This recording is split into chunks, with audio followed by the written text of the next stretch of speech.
안녕하세요. 오늘은 2018년 10월 13일에 서울시 간호직 의료직 선발 시험이 있었죠. 거기 출제된 생물 문제 20문제를 한번 다뤄보겠습니다.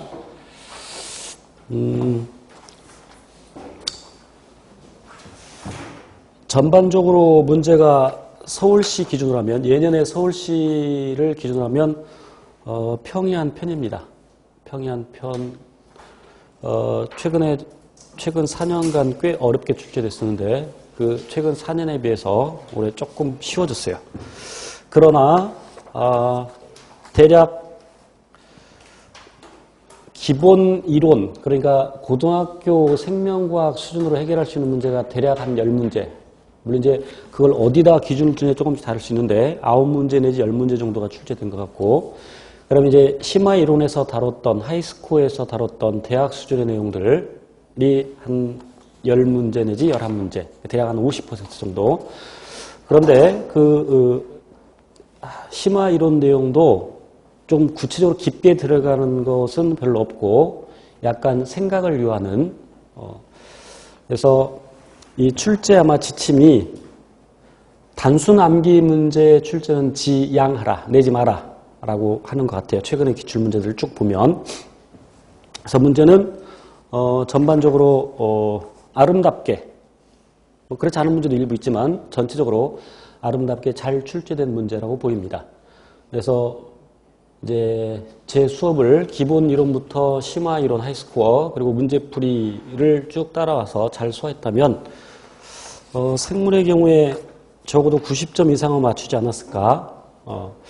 그래서 저는 이제 처음에 합격선을 좀 높게 95점 이상으로 봤었는데 제 생각인데 생물 한 90점 정도. 자, 간호관리하고 이제 의료직은 배제하고 간호직의 경우에 뭐 간호관리 95점, 지역사회 95점 정도 돼야 합격하지 않을까라는 저만의 생각이에요. 이게 결과가 나와봐야 알겠지만, 그렇게 합하면 280점이니까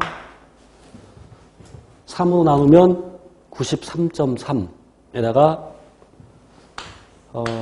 가산점 한 0.5점 정도, 그래서 93.8 정도 되지 않을까, 내지는 92점대 정도에서 되지 않을까라는 생각이에요. 제 생각. 물론 그런데 생물 문제가 약간 긴 문제도 있고 그래서 좀 당황스러운 문제도 있어서 수험생들한테, 실제 현장에서 보는 수험생들한테는 조금 어렵게 느껴질 수도 있었겠다라는 생각이 듭니다. 1번 문제 보겠습니다. 인체에 존재하는 효소 X의 일부 아미노산 배열이다. 효소 X를 구성하는 아미노산 중 세린에 대한 염기세의 돌연변이가 발생하여 다른 아미노산으로 치환되었을 때 효소 X의 활성에 가장 영향을 미치지 않는 아미노산. 그래서 이거 심화반에 제가 언급을 했었는데 아미노산의 서열이 달라진다 하더라도 성질이 비슷한 아미노산으로 달라진다면 구조와 기능에 큰 차이가 없다라는 것을 언급을 했는데, 그리고 지금 여기 세린은 극성 비전하를 띠는 아미노산이죠. 극성 비전하. 그래서 극성 비전하 아미노산을 심화반에서 열심히 외웠습니다. 그래서 어떻게 외웠었냐면 아석을 세트로 극비. 저한테 배운 사람들 기억나죠? 그래서 아스파르트산이 아니라 아스파르트산, 산자로 끝나는, 그러니까 산성 아미노산부터 언급을 해볼까요? 산성 아미노산. 산성 아미노산은 수소이온을 내놓는다. 수소이온을 내놓은 결과 플러스 전환, 미쳤어. 수소이온이 플러스니까 플러스를 내놓으면, 원래 중성 상태에서 수소이온을 내놓으면 마이너스 전환을 띠겠죠. 그래서 산자로 끝나는 두 가지 아미노산. 그래서 글루탐산, 그리고 아스파르트산. 산자로 끝나니까 쉽게 해결할 수 있습니다. 그리고 이제 염기성 아미노산은 세 가지가 있죠. 염기성 아미노산은 물론 여기서 산성이냐 염기성이냐를 따지는 것은 아미노기와 카복스기를 따지는 것이 아니라 곁가지, 알게라고 표시하는, 그래서 수소이온을 받은 결과 플러스 전하를 띈다. 수용액에서. 그래서 리신, 아르기닌, 히스티딘, 리아히 이렇게 외우고 있습니다. 그리고 이제 극성 비전화 이렇게 쓸게요. 그러니까 지금 이 산성 아미노산과 염기성 아미노산은 전하를 띈다. 그런데 그럼 전하를 띄지 않는 아미노산은 극성인 것도 있고 무극성인 것도 있는데 무극성인 걸 다 외울 것이 아니라 더 적은 것. 극성을 띄는 것이 더 적죠. 그래서 극성 비전화 아미노산의 아석을 세트로 구별해서 아스파라긴, 그리고 서시스테인, 그리고 글루타민, 그 다음에 세트로 극비, 세린, 트레오닌, 여기 트립토판이 아니라 트레오닌이라는 거 조심하셔야 되고, 여기 시스테인, 세트로 갈 때 시스테인이고, 그래서 아석을 세트로 조심해야 되죠. 티로신, 이거 조심하셔야 돼요. 그래서 세트로 극비. 그래서 요 하나, 둘, 셋, 넷, 다섯, 여섯 가지 아미노산은 극성 비전하다를 외우고 있어. 그리고 이제 언급되지 않은 것은 무극성이겠죠. 그럼 무극성은 당연히 비전하고, 됐죠? 그러니까 전하 띄지 않는 것들을 극성과 무극성으로 나눴으니까. 그래서 세린을 주었다 문제에서. 그럼 여기서 세린이 아닌 다른 아미노산이 들어있으면 답으로 고르면 되겠죠. 뭐겠어요? 트레오닌이죠. 그래서 여기서 단순히 극성 아미노산, 극성 비전화 아미노산을 골라라 이렇게 문제를 가르쳐주지 않고, 그러니까 단순 암기가 아닌 이렇게 연결시키는 문제 아주 잘 출제를 했습니다. 그래서 3번이고 2번 매우 쉽죠. 효소에 대한 보기 설명 중 옳은 것을 모두 그런 것은 그랬는데 기억, 기질과 결합하여 대사의 반응 속도를 높인다. 활성 에너지를 낮춰줘서. 그래서 니은 RNA가 효소 작용을 하기도 한다. 그러니까 1번 문제에 대한 내용이고, 그래서 2번 문제에서 니은과 관련해서 그런 RNA를 리보자임이라고 배웠고, 그래서 스플라이싱 과정에서 리보자임이 관여하죠. 그래서 그런 RNA를 snRNA, 스몰 뉴클리어 RNA. 그래서 스몰 뉴클리어 RNA, snRNA하고 그리고 단백질과 결합한 것을 snRNP, 스몰 뉴클리어 RNA 엔드 프로틴. 그래서 스플라이싱에 관여하죠. 그래서 그런 스플라이싱에 관여하는 것을 복합체를 스플라이세오솜 이런 것까지 공부를 해 두셔야 됩니다. 이제 2019년을 준비하는 수험생들은. 디귿, 생화학적 경로의 마지막 산물이 앞쪽 반응에 억제적으로 작용하는 경우 피드백 억제라고 한다.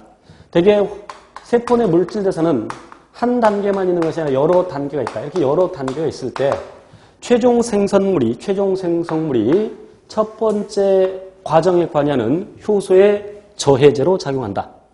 그래서 그 효소의 비경쟁적 저해제로 작용한다. 라고 배웠습니다. 그래서 이런 것을 우리는 피드백 억제라고 하죠. 그래서 맞는 말이고. 리을.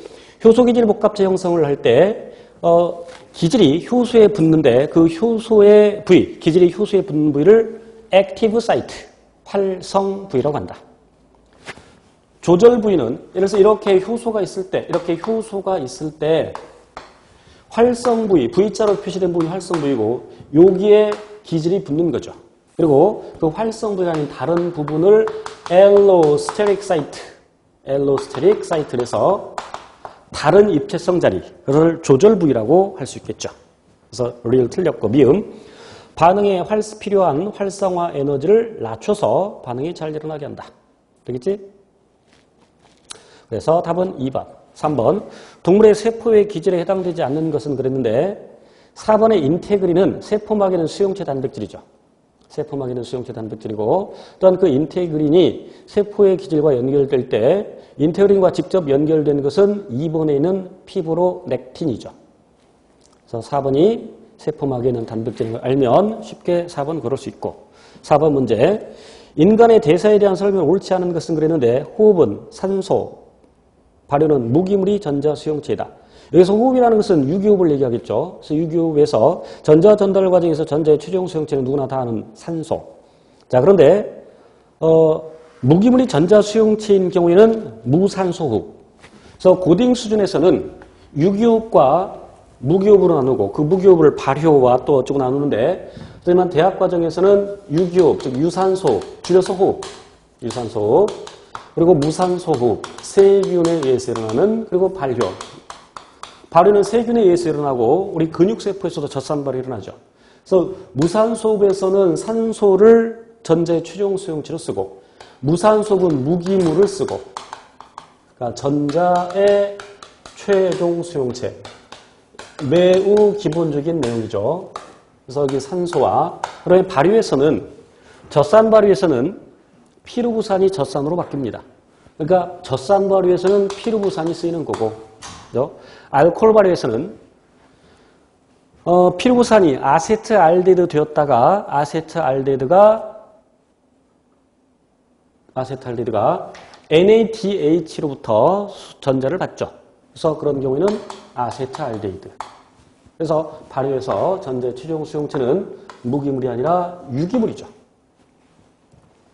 그 다음, 그래서 답이 1번이고요. 2번, 인체에서도 근육세포에서도 젖산 발효가 일어난다. 3번, 매우 기본적인 내용으로서 해당 과정은 포당이 두 분자의 피루부산으로 분해되는 과정으로서 세포질 또는 세포기질이라고 표현하죠. 맞습니다. 그래서 여러분이 이제 2019년을 준비할 때 그럼 요 3번 내용만 딱 알면 안 되고, 당연히 여러분 해당 과정 이후에 이제 피루부산이 아세틸코A로 전환되는 과정, 어디서 일어나요? 아세틸코A 전환 과정은 미토콘드리아 기질에서 일어나죠. 그러니까 세포질에서 피루부산이 만들어진 다음에 피루부산이 미토콘드리아 기질로 들어가고, 미토콘드리아 기질에서 다시 아세틸코A로 바뀌고, 그다음에 TCA로 또는 크랩스A로라고 하는데, 크랩스A는 미토콘드리아 기질에서 일어나고, 그리고 전자 전달에 따른 화학산토적 인산화는 미토콘드리아 내막에서 일어나죠. 4번, 탄수화물이 아닌 아미노산도 TCA로를 거쳐 분해될 수 있다. 이거는 해석을 잘해야 돼요. 그러니까 4번이 약간 헷갈리는, 1번 내용을 잘 모르고 있었다면 4번 때문에 약간 헷갈릴 수 있을 텐데, 물론 아미노산이 TCA로 직접 들어가는 건 아니죠. 자, 여기 시트르산, 알파케토글루타르산, 그다음에 숙신산, 푸말산, 말산, 옥살, 아세트산. 그럼 이제 여기 이렇게 될 때 이렇게 들어가는 것이 아세틸코A. 그래서 이 아세틸코A도 반드시 기억을 하셔야 돼요. 그래서 시트르산 회로 또는 TCA로 또는 크랩스회로라고 하는 이 회로로 직접 들어가는 것은 아세틸코A인데, 아세틸코A는 아까 언급한 것처럼 피루부산이 분해된 것이고, 피루부산이 전환된 거고. 자, 그런데 그런데 여기 나오는 피루부산, 아세틸코 이런 모든 물질들이 전부 다 유기산입니다. 카복시키를 갖고 있는 카복시산이라 이런 얘기야. 그럼 아미노산에서 아미노기가 떨어져 나가면 유기산이 되죠. 예를 들어서 알라닌이 글루탐산이라는 아미노산이 아미노기를 잃어버리면 알파케토글루타르스 되죠. 여기 글루탐산에서 아미노기가 떨어져 나간다. 물론 암모니아 형태로. 그래서 만들어지는 것이 알파케토글루타르산, 이걸로 들어가겠지. 그래서 TCA를 통해서 분해될 수가 있다. 만약에 알라닌이라는 아미노산에서 아미노기가 떨어져 나가면 피루부산이 되죠. 당연히 TCA를 거쳐서 분해될 수 있죠. 그래서 4번도 맞는 말. 답은 1번. 5번. 핵산 거대 분자에 대한 설명으로 옳은 걸 모두 골라라. 기억. 염기당 인산으로 구성된, 요것만 보고서 얼른 맞네 그러면 안 돼. 단어 하나, 글자 하나가 당락을 결정할 수 있다. 그래서 핵산의 기본 단위는 뉴클레오시드가 아니라 뉴클레오티드. 그럼 뉴클레오시드가 뭐냐?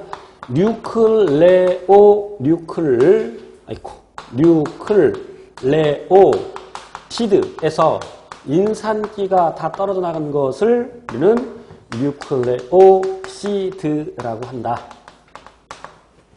되겠죠? 그래서 기억 틀렸고, 니은 DNA를 구성하는 당은 디옥시리보스, RNA를 구성하는 당은 리보스. 여기는 틀렸고, 디귿.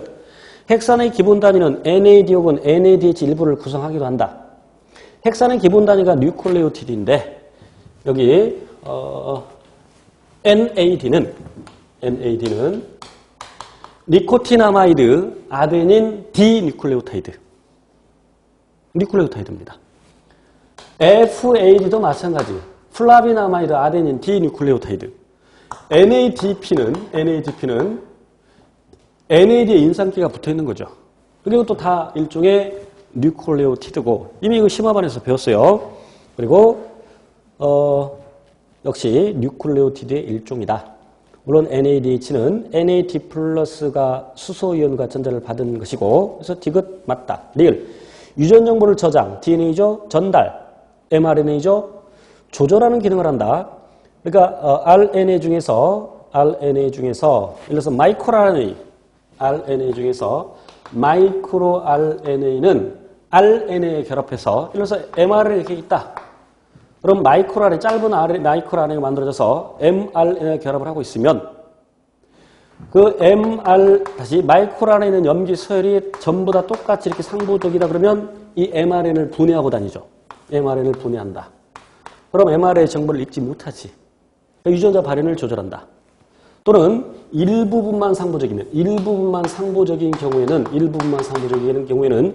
이 mRNA 리보솜이 딱 걸쳐서 결합해서 이동을 하다가 거기서 멈춰버리죠. 그럼 해독이 중단되죠. 이와 같이 일부 RNA가 유전자 발현을 조절할 수 있다. 그리고 아까 스플라이싱 과정에서 그 snRNA도 유전자 발현을 조절한다. 그래서 리얼을 맞는 말 답은 3번이고 6번. 생명과학 관련 DNA 제조업 기술 관련 요에 대한 설명을 옳지 않은 것은 플라스미드에다가 우리의 목적 유전자를 삽입하죠. 그래서 플라스미드를 운반체 DNA, 즉 팩터 DNA. 그래서 1번 맞고. 그래서 플라스미드를 그리고 유용한 유전자를 제한 요소로 자른 다음에 다시 연결시켜줘야 되죠. 그 연결시켜준 요소는 DNA 리가제. 그래서 점착성 말단을 연결시켜준다. 물론 그 점착성 말단에서 수소결합은 저절로 일어나고 역시 포스프티 에스터 결합을 일어나게 해주죠. 3번. DNA 제조합 기술에 RNA 중합 요소는 필요하지 않습니다. 그래서 3번이 답이고 더군다나 이제 만약에 RNA 중합 요소가 RNA 합성에 관여할 때는 프라이머를 필요로 하지 않죠. 세포 내에서 DNA가 복제될 때는 RNA 프라이머가 필요하지만 RNA 합성 과정에서는 프라이머 필요 없다. 4번 역전서 요소. 자, 핵 속에 있는 DNA를 끄집어서 플라스미드에 끼워 넣어준 다음에 그것을 세균에 집어넣어주면 세균에서는 스플라이싱 과정이 일어나지 않기 때문에 인트론이 잘려나가지 않죠. 그래서 인트론에 있는 그 염기 소열도 아미노산으로 발현이 됩니다.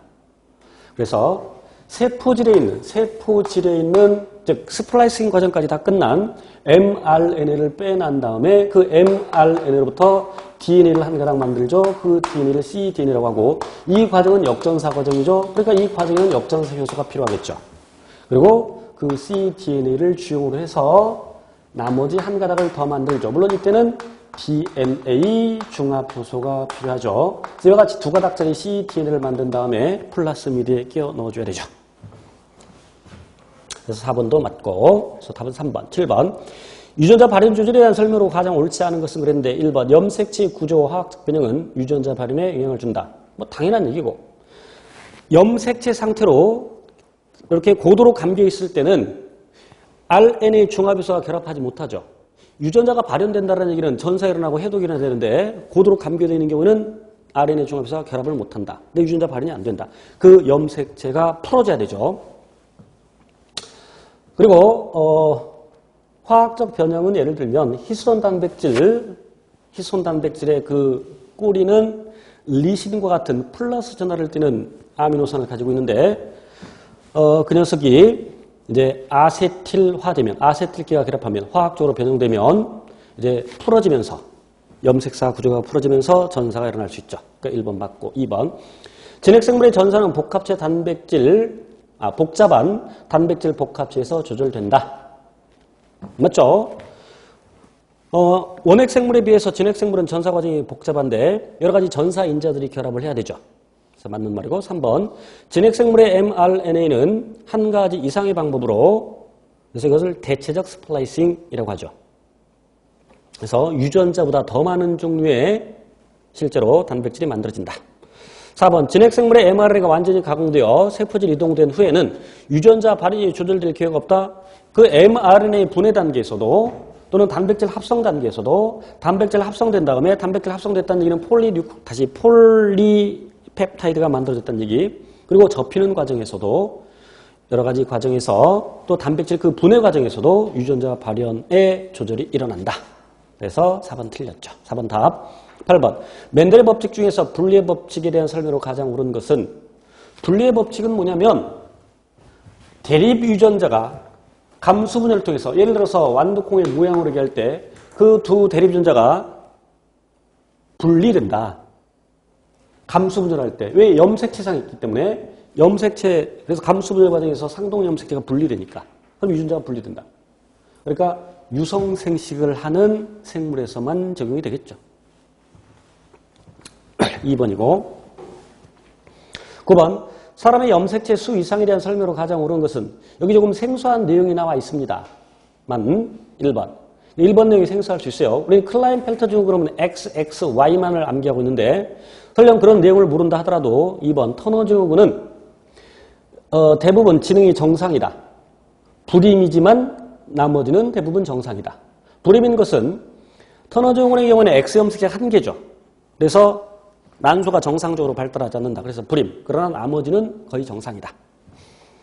참고로 X염색체를 3개 가지고 있는 트리플 X 초여성 증후군이라고 하죠. 초여성 증후군의 경우에는 생식 능력은 있습니다. 생식 능력이 있지만 지능이 낮죠. 학습 능력이 떨어집니다. 3번 터너 증후군의 여성액형은 총 45개의 상염색체를 볼 수 있다. 정상 여성의 경우에 44 플러스 XX인데 그럼 X염색 하나 없는 44 플러스 X 이게 터너 증후군이야. 그럼 상염색체는 44개죠. 전체 염색체는 45개지만 그래서 또 3번 틀렸고 4번 성염색체가 XXY인 경우에 터너 증후군이 아니라 클라인펠터 증후군. 그래서 1번 내용도 클라인펠터 증후군은 XXY에서만 있는 것이 아니라 XXYY나 뭐 등등에서도 있을 수 있다. 10번 DNA가 유전 물질을 밝힌 허쉬와 체이스의 실험에 대한 설명으로 가장 옳지 않은 것은 그랬는데 1번이 답인데요. 방사성 동위원 그러니까 허쉬와 체이스의 형질 도입 실험에서는 세균 안으로 들어가는 게 바이러스가 세균의 활물을 기생하면서 그 바이러스의 증식이 일어나는데 핵산 DNA와 빨강색은 DNA 그리고 또 흰색으로 표시한 것은 단백질 껍질. 그럼 그 안으로 들어가는 것이 무엇이냐? 그래서 DNA 구성원소와 단백질의 구성원소를 알고 있어야 된다. DNA 구성원소는 CHONP 그리고 단백질의 구성원소는 CHONS.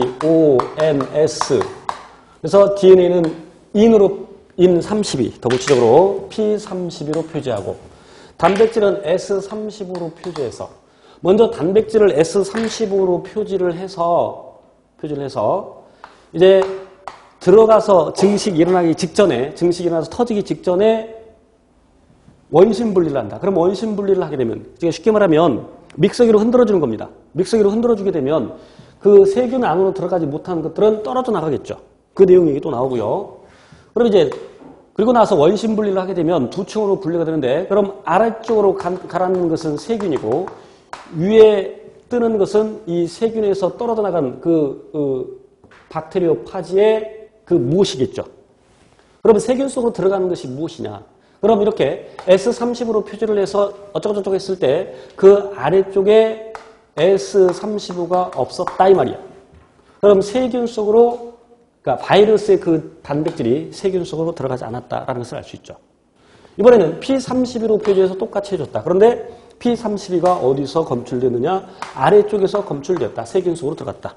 그래서 유전 물질이 DNA다라는 것을 알 수 있죠. 그런데 1번은 이걸 그냥 함께 섞어버렸어. P32로 표시한 것과 S30으로 표시한 것을 섞어서 했으면 그 안으로 들어간 것이 무엇인지 어떻게 알겠어? 그죠? 그래서 실험 내용을 이해하고 있으면 매우 쉽게, 물론 좀 해석하는 약간의 시간이 걸릴 수 있겠지만, 그래서 1번이 잘못됐다는 걸 혼합해서 하면 안 됩니다. 따로따로 해야 돼요. 자, 1번이 답이고. 11번. 겨울에 동면하는 포유류의 갈색 지방의 세포에서 산소를 이용한 세포 없이, 산소를 이용한 세포 없이. 그래서 산소를 이용한다는 말이 중요합니다. 한 분자의 포도당이 산화되면서 생성되는 ATP의 분자수를 그랬어. 자,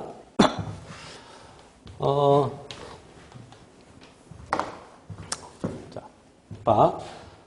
해당 과정에서 EATP 만들어지고, 물론 EATP 쓰고 4ATP 만들어지는데 그 계산의 값을 나타내는 거고, 그 다음에 TCA를 통해서 EATP가 만들어지고, 둘 다 기질 수준의 인산하고 전자 전달에 따른 화학 삼투적 인산화에 의해서 최대 34ATP를 만들어낼 수 있다. 자, 그런데 이게 미토콘드리아 내막이고, 중요합니다. 굉장히 중요합니다. 미토콘드리아 내막이고, 그러면 이 그림에서 아래쪽이 미토콘드리아 기질이고, 위쪽이 미토콘드리아의 막 사이 공간일 때, 막 사이 공간일 때, 여기 전자 전달계가 있고, 그럼 전자 전달계를 거치면서 전자 간의 에너지를 이용해서 수소 이온의 농도 기록을 형성하고, 여기 ATP 합성 요소를, 물론 ATP 합성 요소는 양성자, 즉 수소 이온의 채널을 가지고 있는데, 그러니까 전자 간의 에너지를 이용해서 수소를 이동시키는 것은 일종의 능동성이죠. 그런데 수소의 농도 기록의 형성도 있다. 그럼 수소 이온이 이렇게 이동하면서 그 에너지를 가지고서 ADP에다가 인산기를 붙여서 ATP를 만드는 과정을 화학삼투적 인산화라고 한다. 그럼 이 문제에서는 자, 이걸 조금 더 구체적으로 설명드릴게요. 그럼 전자 전달을 차단한다. 그럼 전자 전달을 차단한다는 얘기는 화학삼투적 인산화가 일어나지 않는다는 얘기지. 그런데 이 전자 전달 과정하고 TC로는 맞물려 일어나죠. 맞물려 일어나. 그러니까 더 구체적으로 얘기하면 전자가 NADH에서 빠져나와서 전자 전달기를 돈다. 그런데 전자 전달 과정이 일어나지 않는다. 그러니까 전자 전달 과정이 일어나면 결국 NADH가 직접 전자 전달 과정에 쓰이는 건 아니지만 NADH가 NAT 플러스로 산화된다. 이것은 전자 전달 과정이 일어남에 따라서, 그리고 NAT 플러스가 다시 TCA 회로에 쓰인다. 맞물려 일어난다는 얘기야. 그런데 전자 전달이 일어나지 않으면 결국 이 과정이 일어나지 않는다. 그럼 결국 NAD 플러스가 바닥난다. 그럼 TCA로도 일어나지 못하겠지. 왜? 맞물려 일어나니까.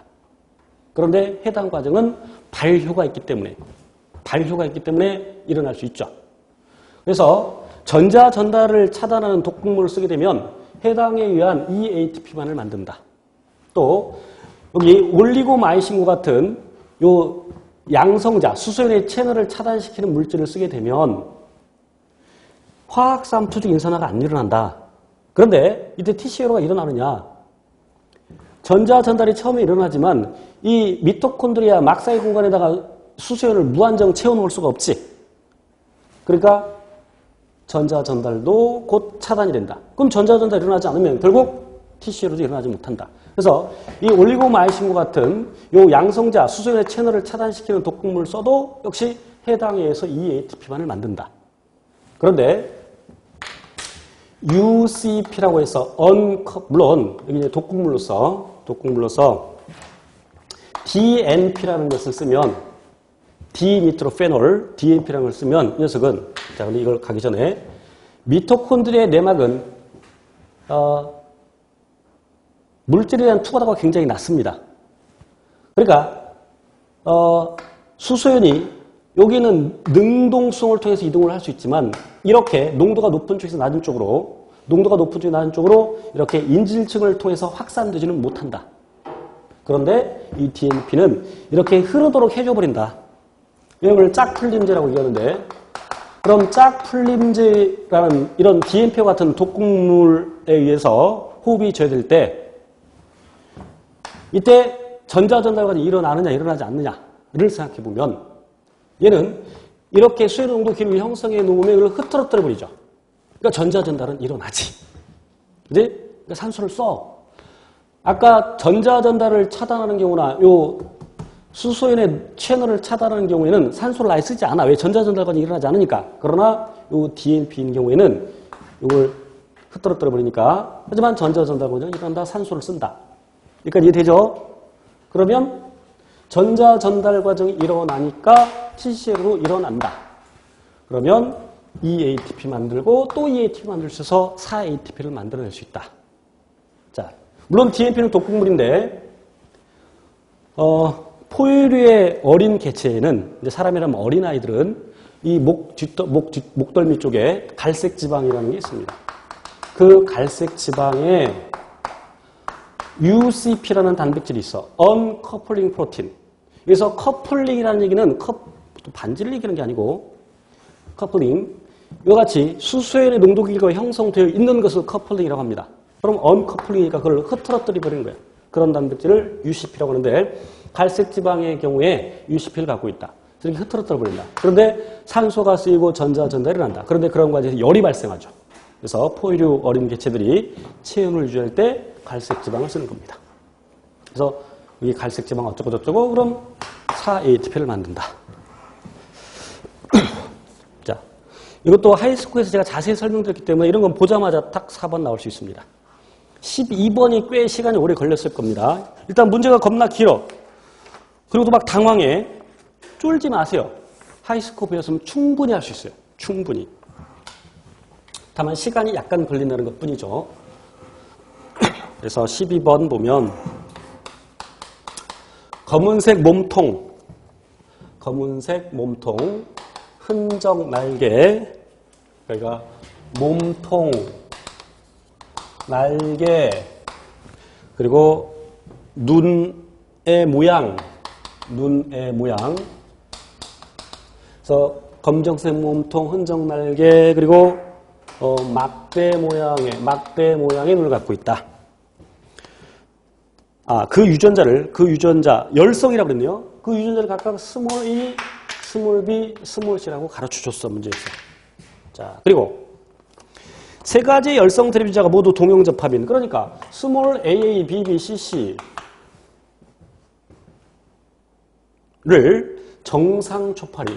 그럼 이 녀석은 다 검은색의 흔적 날개 막대 모양일 텐데, 그러면 이 정상인 것과 교배를 시켰더니 어떻게 나왔냐? F1이 나왔죠. 그런데 모두 정상 수컷과 정상 암코일로 관찰되었다. 이게 전부 정상이 나왔어. 자, 열성 순종과 교배할 때 자손의 표현의 비율은 열성 순종이 아닌 다른 녀석이 만드는 생식세포의 비율과 똑같다.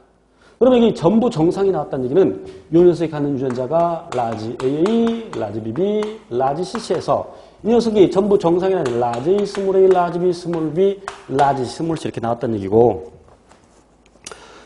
자, 그 다음에 이 F1을 누구랑 교배시키냐면 F1끼리 교배시키네요. F1끼리. 그러니까 더 구체적으로 이 그림을 정확하게 표현한다면 암컷도 라지 A, 스몰 A, 라지 B, 스몰 B, 라지 스몰 C, 수컷도 역시 유전자가 똑같다. 다 이형접합이다. 그래서 자손 1600마리 이렇게 교배시켜서 1600개체를 얻었다 이거야. 그 1600개체를 얻은 것이 표로 정리가 돼 있죠. 여기서 돌연변이와 교차는 고려하지 않는다.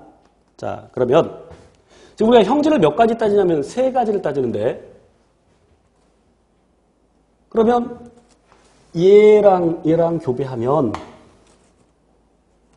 몇 가지 표현이 나오겠어? 표현형. 2가지 나오겠죠.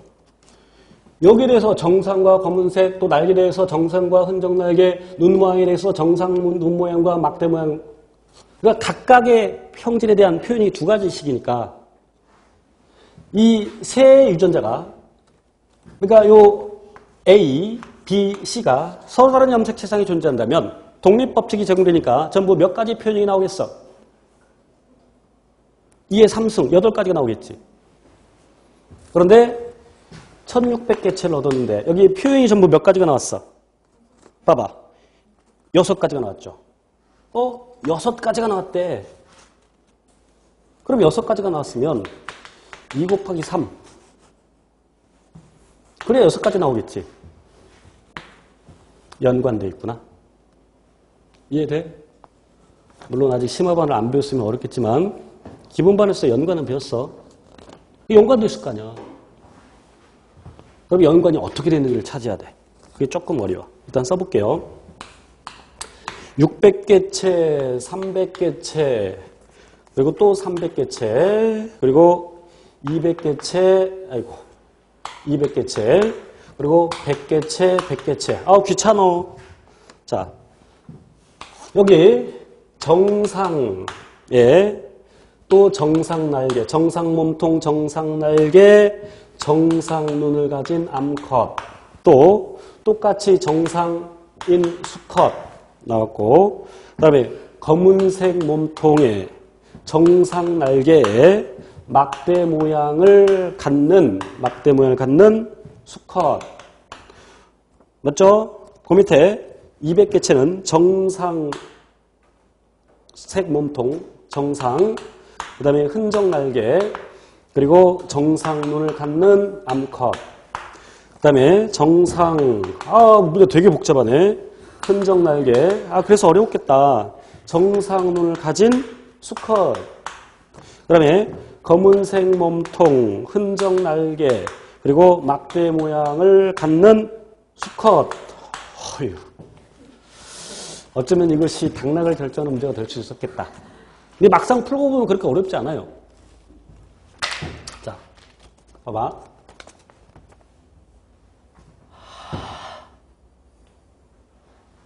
성염색체 있으면 암수의 표현형의 비율이 다르지.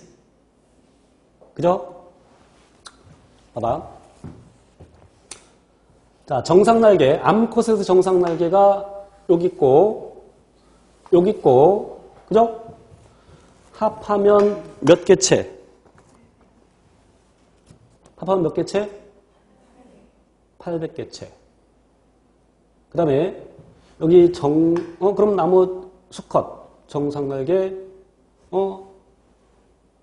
그런데 수컷에 검은색 날개가 있네. 느낌이 팍 와야 돼. 암컷에는 검은색 날개가 암컷, 검은색 날개가 있어, 없어? 없지. 근데 수컷에는 검은색 날개가 있어. 그럼 어떤 염색체상이 유전자가 있다는 얘기야? 더 구체적으로, X 염색체상이 유전자가 있다는 얘기지. 이해돼요? 암수의 표현형의 비율이 다르면, 물론 수컷에게만 나타난다 그러면 Y 염색체상이 있는데, 이것은 수컷에, 봐봐. 이 몸통 색깔에 대해서, 암컷은 몸통 색깔이 없어? 그건 아니잖아. 그지?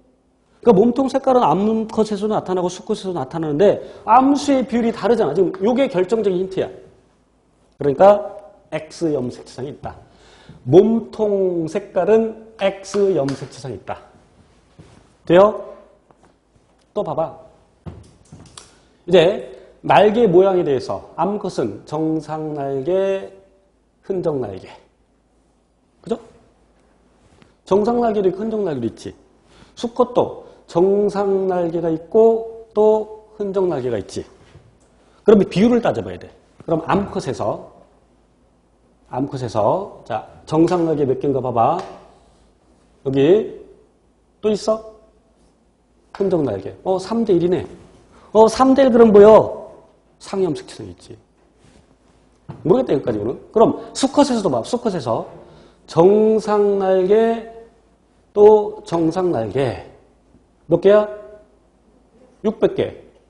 수컷에서 흔적 날개가 200개. 암컷에서 3대 1, 수컷에서 3대 1. 그럼 어떤 염색체상이 유전자가 있다는 얘기야? 비율이 똑같아. 상염색체상이 있어. 그러면 이제 눈 모양 봐봐. 눈 모양. 암컷에 정상 날개도 있고 정상 날개밖에 없네. 암컷은 정상 날개밖에 없지. 근데 수컷은 정상 날개도 있고 막대 모양의 날개도 있고. 날개란다. 눈 모양. 정상 눈 모양, 막대 모양. 그럼 암수의 표현의 비율이 다르지. 그럼 역시 어떤 염색체상의 유전자가 있어? 끝. 이해돼요? 사실은 굉장히 간단한 문제야, 따지고 보면.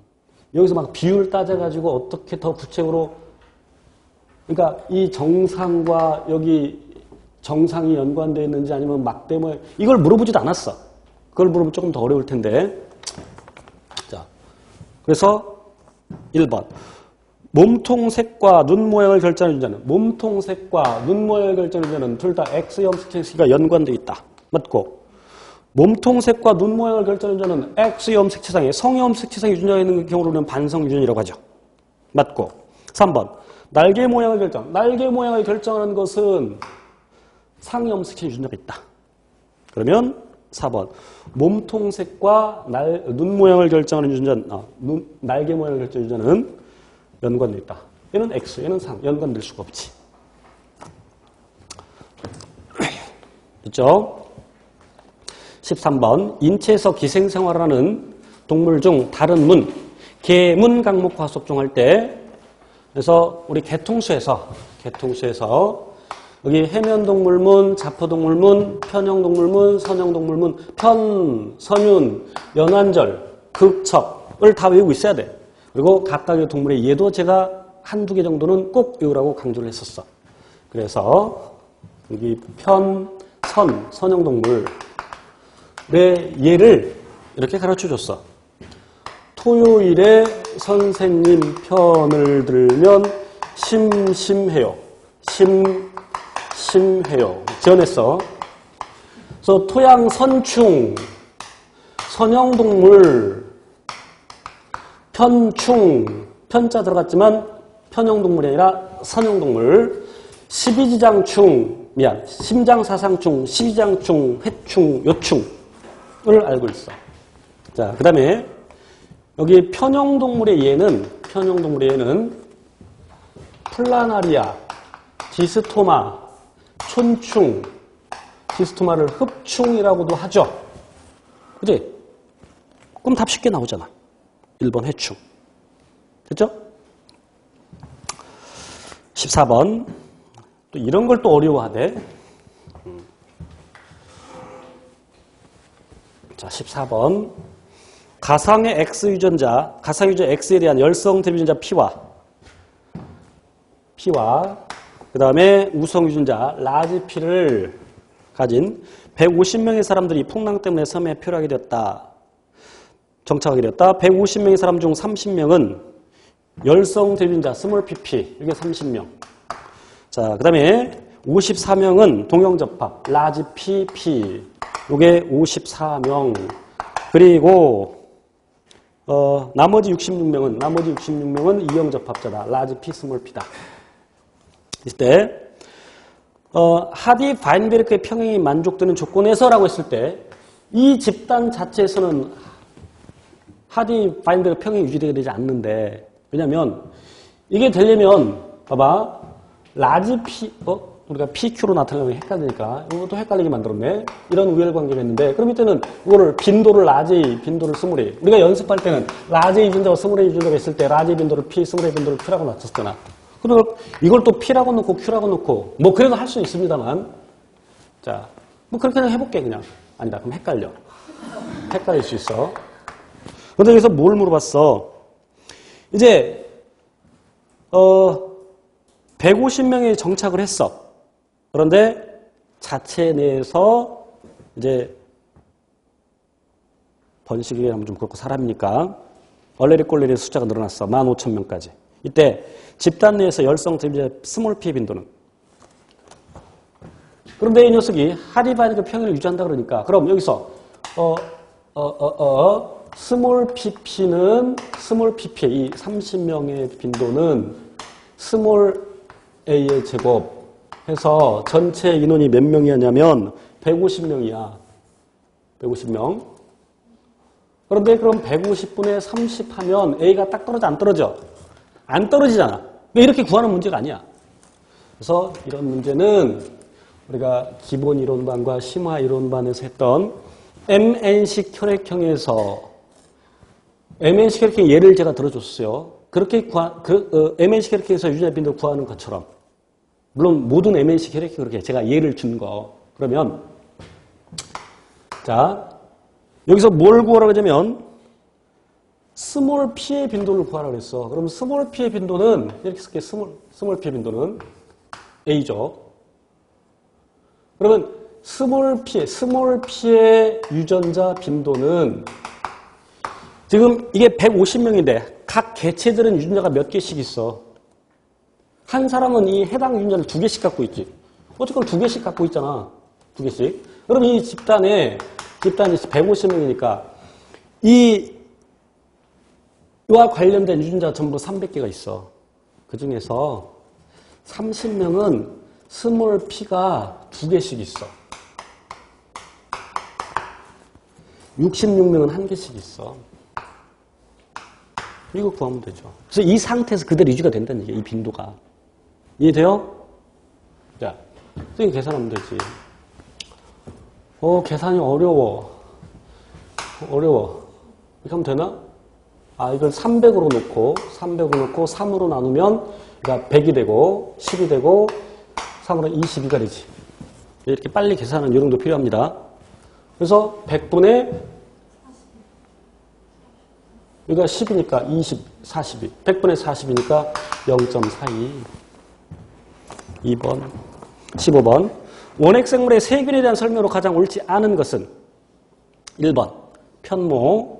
진핵생물의 편모는 튜뷸린 단백질로 구성되어 있지만 원핵세포의 편모는 플라젤린이라는 단백질로 되어 있다. 만 알면 1번 답 고를 수 있어. 설령 2번 내용을 모른다 하더라도 그래서 세균의 일부 세균은 그 세포벽 바깥쪽에 외막을 가지고 있는데 소위 캡슐을 가지고 있는데 O항원을 가지고 있다. 예를 들어서 여러분 대장균 중에 O157 이런 거 들어봤지? 그 O항원을 얘기하는 거고. 그래서 이런 듣보잡이 나오면 혹시 이게 듣보잡이라면 분명한 것을 답으로 고르면 되죠. 3번 세포벽 펩티도글리칸 당연한 얘기고 핵과 막성 소개관이 없다. 맞죠? 16번 속식물의 배 2N이죠. 배젖 3N이죠. 중복수 중에서 포자체 그 배가 더 발달을 해서 포자체가 된다. 그러니까 포자체 핵상 2N. 줍는 문제. 이거 10초도 안 걸리죠. 17번을 또 어려운 학생들이 있어요. 자, 대부분의 세포 내 대사작용은 각 단계마다 하나의 요소가 촉매로 작용하여 최종 생성물이 많아진다. 그래서 최종 생성물이 많아질 때 아까 피드백 역시 한다 그랬지. 그 최종 생성물이 너무 많으면 안 된단 말이야. 너무 적어도 안 되고 필요한 만큼. 근데 호르몬에서도 역시 음성 피드백이 얘기하는 거야 지금. 그러면 그러한 조절 기준으로 옳지 않은 것을 고르라 이 말은 양성 피드백 고르라는 얘기지. 이게 생각돼. 양성 피드백만 생각하면 금방 답이 보여. 뇌하수체 후엽에서 분비되는 옥시토신은 양성 피드백이라고 강조를 했었죠. 많으면 더 많게. 그래야 자궁 수축이 더 일어나고 애가 나올 거 아니야. 자, 그 다음에 기억. 배란 직전 증가된 에스트로겐에 의한 그럼 배란 직전에 에스트로겐의 양이 많아지죠. 봐. 이 내용 잠깐 설명하면 여성의 생식 주기와 관련해서 뇌하수체 전엽에서 그리고 여포와 황체에서 호르몬이 분비되는데 뇌하수체 전엽에서 FSH, LH가 분비되고 FSH가 여포 자극 호르몬이니까 여포를 성숙시키면서 여포에서 에스트로겐이 분비되고 그 에스트로겐은 그 분비량이 적을 때는 FSH 분비 억제야. 그죠? 그리고 LH의 분비도 억제야. 근데 이 녀석이 많을 때는 에스트로겐이 적을 때는 둘 다 억제. 그런데 이 녀석이 많아지면 여성의 생식주기 약 28일 주기로 해서 약 11일쯤 되면 에스트로겐이 많아져 살짝. 그래서 많을 때는 FSH 분비 촉진, LH 분비 더욱 촉진. 그래서 LH가 많아지니까 여포 황체로 변한다. 그래서 황체에서 프로게스테론이 분비된다. 그런데 FSH 분비를 촉진한다. 그럼 FSH 분비를 촉진하면 결국 FSH 분비를 촉진하는 것은 이 녀석이 이제 시상하부를 자극해서 이 에스트로겐이 물론 시상하부에서 뇌하수체 전엽에 신호를 보내는 FSH, LH를 분비하겠지. 그런데 에스트로겐이 뇌와 시상합을 작용해서 야 인마 더 만들어. FS가 많아져. 그러니까 에스트로겐이 더 많아지겠지. 그지? 그리고 또한 황체 자체에서도 다시 에스트로겐이 또 분비가 되죠. 그래서 에스트로겐 분비가 더 많아지는 거야. 프로게스테론도 더 많아지고. 이건 양성 피드백이죠. 많으면 더 많게. 이게 양성 피드백. 자, 그래서 기억과 디귿 고를 수 있겠다. 18번. 신경 전달 물질인 아세틸콜린에 대한 설명으로 가장 옳지 않은 것. 보툴리누스균은 보톡스 시냅스 말단에서 아세틸콜린의 방출을 억제하죠. 설령 이 내용을 모른다 하더라도. 2번. 아세틸콜린은 부교감 신경 말단에서 분비돼서 심정 박동수를 감소시키는 건 맞고. 3번. 운동요령에서 방출되어 골격근 수축 맞고. 4번. 노르에피네프린은 말초신경계 등 흥분성 신경 전달 물질이다. 맞죠? 1번 답으로 고를 수 있어. 물론 18번 문제는 약간의 오류가 있어. 왜? 문제 뭐래? 아세틸콜린에 대한 설명으로. 그런데 웬 노르에피네프린이야? 출제자 반성해라.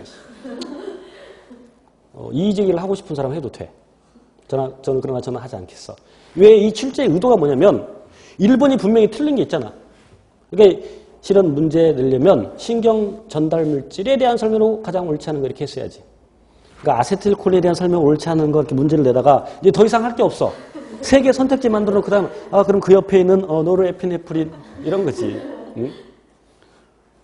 그러면 문제를 다시 점검을 하고 아세틸콜린을 빼든가 아니면 아세틸콜린과 노르에피네프린에 대한 설명을 이렇게 하든가.